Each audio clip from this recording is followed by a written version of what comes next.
স্বাগত জানাচ্ছি আমি আমাকে শোনার জন্যে।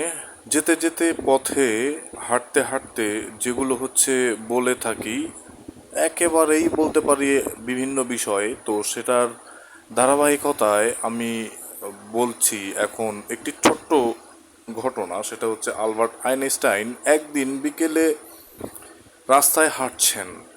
হঠাৎ একজন তাকে চিনে জিজ্ঞেস করলো, আপনি কি আইনস্টাইন?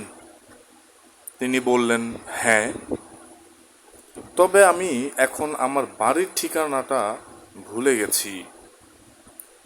আপনি কি বলতে পারবেন কোথায় থাকি আমি? লোকটা অবাক হয়ে বাড়ি পর্যন্ত তাকে তার বাড়িতে পৌঁছে দিলেন। তো ব্যাপারটা এমন যে আলবার্ট আইনস্টাইনকে প্রশ্ন করতেন, সেই প্রশ্নের চমৎকার উত্তর উনি চমৎকারভাবে দিতেন, এবং গভীর চিন্তাও সেটার মধ্যে লুকিয়ে লুকিয়ে থাকতো। এবং তিনি এমনটি চিন্তামগ্ন থাকতেন যে অনেক সময় এই রকম ঘটনাও ঘটেছে ওনার জীবদ্দশায়। এই ব্যাপারটা।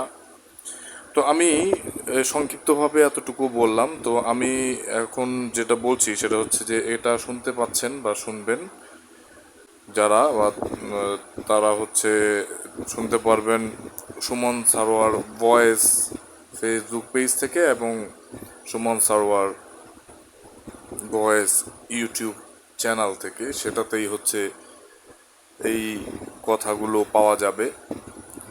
তো বলছিলাম যেটা, ধন্যবাদ।